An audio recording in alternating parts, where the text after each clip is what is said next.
also recording this on my info. So if you'd like to use this video or audio in any of your websites or content, you may download it and use it after the conclusion of the press conference. Let's bring out the 3 medalists in the women's 200 meters.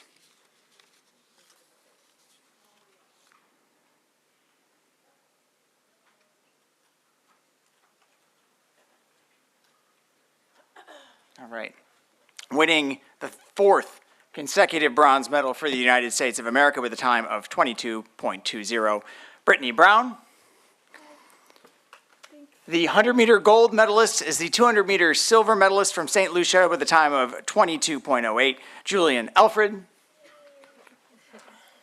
And claiming her 3rd Olympic medal, but first gold for the United States since Allison Felix did it in 2012 with a time of 21.83, Gabby Thomas.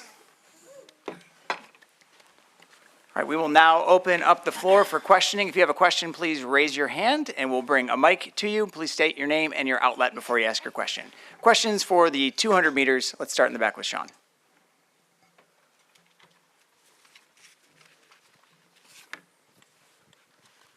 Congratulations, Gabby, Sean and Guardian. How did it feel when you had the pressure on you after Sharika pulled out? Did you sort of feel that pressure, and how did you cope with that? And at what point did you think, this is mine? You know, was it 20 minutes ago, 30 minutes ago, or did you have to wait right to the line?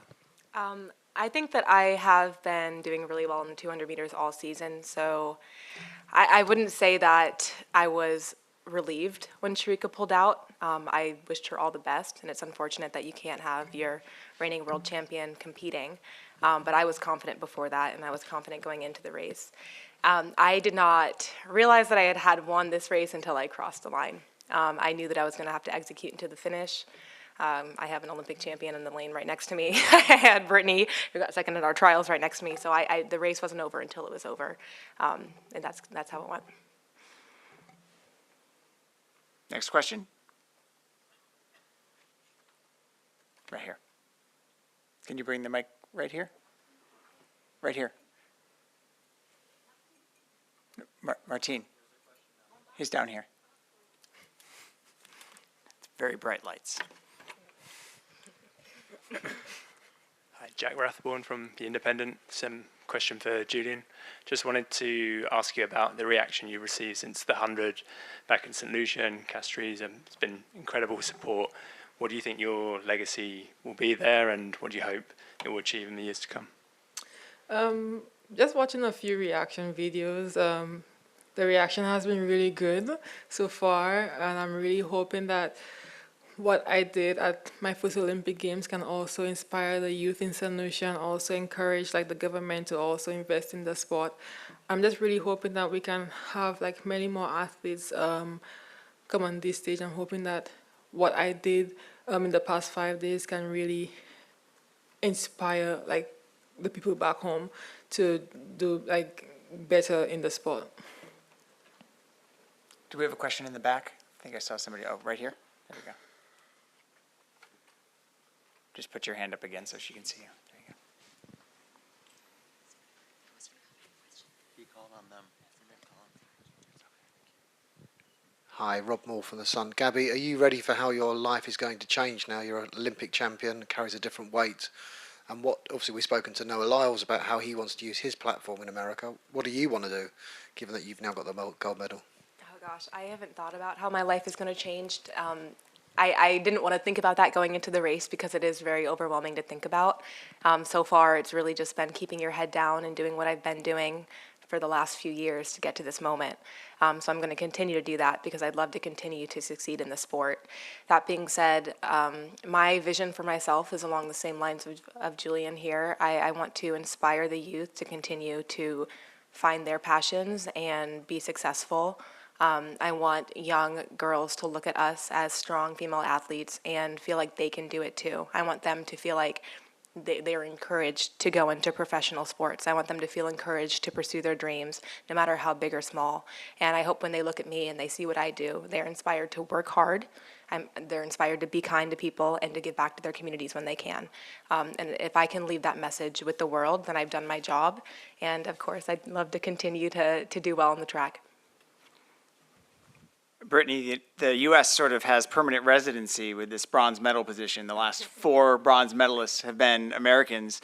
Can you talk about what it feels like to join that list of some of the greatest American sprinters of all time? It feels amazing to be around these women, to be a part of this class of women in the U.S. It's something that, you aspire to be when you're growing up and you see Allison Felix, you see Carmelita, you want to be that. So to be a part of that now is a refreshing feeling. It feels something like a new venture that I get to embark on and be a part of. And I'm just excited to be a part, to be in community, to be hand in hand with these women, to say I'm one of them. So yeah. You have a question over here? Or was it Uli? Can you raise your hand, please?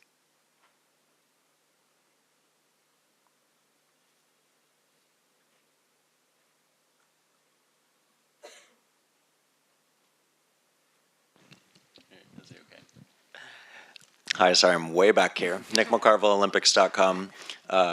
Gabby, it seemed like you let the emotion sort of carry you when you did realize that you had won. How different was this atmosphere tonight and versus Tokyo? And what were those emotions that you let kind of take over and let us in on that experience? Thanks. Yeah, I mean, I envisioned this race over and over from start to finish. I haven't been envisioning it ever since I made the team back in June. And I was not prepared for how I was going to feel when I crossed the line as an Olympic champion. There's no way to really prepare yourself for that. Tokyo Olympics was a lot of fun, and it was great for me to experience that before coming here. But there is nothing like walking into a stadium of 80,000 people and they're screaming and they're right on top of you. That is a lot of pressure to put on someone and a lot of pressure for us to kind of deal with. So it was definitely very different, but it made it a lot more special when I crossed the line as a champion because I got to share that experience with everyone. I got to hear the crowd roar and I knew that all of my friends and family in my community was behind me. So that feeling was indescribable. I'm sure Julien can relate too. I mean, so many emotions all at once. I could not have anticipated what my reaction would have been. It was just so many emotions flooding me, just happiness, joy, pride, disbelief, shock, all at once. And it was the happiest moment of my life. In the striped shirt there? No, right up top in the striped shirt. Okay, you can go. Hi, Tara Sullivan from the Boston Globe. Gabby, if you could reflect for a moment on kind of when you went off to college, the runner who went to Harvard originally, what would you tell her now, or can you even imagine where you were then and where you are now? I could never have imagined that I would be an Olympic medalist or even a gold medalist when I went off to Harvard to run track.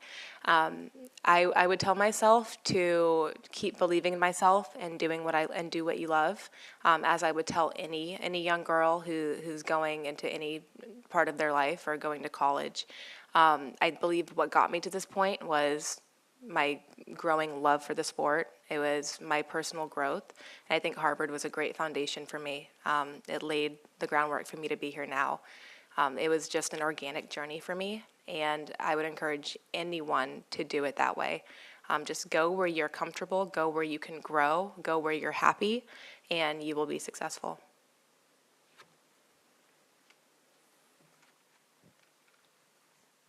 Stephanie Apstein from Sports Illustrated. This is also for Gabby. You, even as recently as like a month ago, you were talking about how going into Tokyo, it was sort of all upside because nobody really had any expectations of you, but you were going to have to manage having kind of a target on your back here. How did you feel like you managed it emotionally? Obviously, the results were pretty good, but leading into an hour ago, how did you feel like you were managing that expectation? Yeah, it's very different. It's a lot more fun to run when people aren't expecting things of you, that's for sure. It's a win-win. If you do well, then great, but if you don't do well, hey, you had the experience. Coming off of the Tokyo Olympics, my life had definitely changed. In every race that I ran, there were a lot of eyeballs on me. There were a lot of expectations, and that was definitely a lot more pressure. And I had to adapt, and that's what all of the best athletes do. That's what all of the greats do. You're forced to adapt when you're faced with a new challenge, and the reason why we're sitting here today is because we're able to do that. And so I did adapt, and every time I went to a race, it got bigger and bigger. World Championships was a bigger race in Tokyo because there were a lot of people there. I had never experienced that before, but it prepared me for this race. And I remember thinking, I don't know how people can deal with the amount of pressure that we're about to put on ourselves as athletes here at the Paris Olympics. There are so many people in the stands. This is a new age of social media where everyone's watching us and have immediate commentary. And I was like, I don't know how we're going to do this, but you kind of have to just step up to the plate and do it. And that's what separates good athletes from great athletes. Gabby, Sean Gregory from Time. As I understand it, your mom had to kind of prod you into running when you were earlier. When did you kind of first fall in love with track? I think it might have been your junior year of high school or so, but you just, for the record, when did you kind of flip the switch that you wanted to do this? And when you did first start doing it, did you ever think you'd be here after hating the sport for a while? Absolutely not. So yeah, my mom did heavily encourage, almost force me into it when I was in high school because she knew I was fast. I grew up playing other sports like soccer. I set goals for myself starting around my junior year, and I fell in love with achieving those goals and pushing myself and going after it. And track and field is a perfect sport for that because it is a perfect equation of you get in what you put out, or you get, what you put into it. I loved it in high school. I went through a little bit of a period in college where I fell out of love with it because it was very, very hard. But I fell back in love with the sport. My junior year of college went really well for me, and that's when I decided to go pro. And then I just grew an even deeper love for it. Every challenge that I had, I overcame, and it's a really addicting feeling. And I'm still in that process. Why did you like it? What did I not like about it? You're good. Track is not exactly a fun activity in itself. You're literally running, and it's hard and it's painful. And so when I wasn't finding things to love about it or setting goals for myself, it was hard to enjoy it. But I found the beauty in it. I found the love in it. I just love chasing goals. I love chasing my dreams. I love moments like this where everything kind of comes together. We've got time for two more. Right there, Weldon. Hi, Weldon Johnson, Let'sRun.com. You talk about chasing goals, chasing dreams. Well, now you're the Olympic champion. So what dreams are still out there? I was wondering that. I tried not to get ahead of myself before this race, but I thought, okay, if I get an Olympic gold medal today, what's next for me? Because I've accomplished almost everything that I've wanted to do up until this point.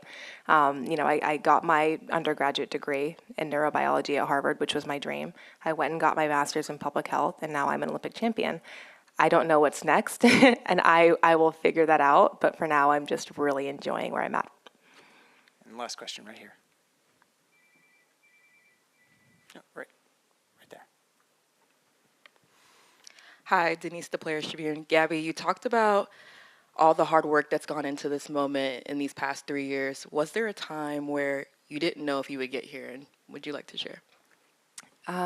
Yeah, absolutely. There are so many points like that. I mean, running track in college, there were many times where I thought I would quit. There were many times where I wanted my life to go in a different direction. When I went pro, growing pains of joining a professional training group are real. There are a lot of egos. There are just a lot of moving parts, a lot of things going on. I didn't think that I was going to be cut out for it. I told my agents I'm out and I'm done. I wrote an email. I said I'm done running professionally and I'm going to go pursue other endeavors with my life. But it's part of overcoming the challenges. And I think I'm at a point where, I'm committed. I love what I do right now and I'm sticking with it. But there are absolutely moments where I've had those doubts. Brittany Brown, Julien Alfred, Gabby Thomas, the podium for the women's 200 meters. Thank you and congratulations. We can now stop the stream. We'll give you an update on the next press conference in just a moment.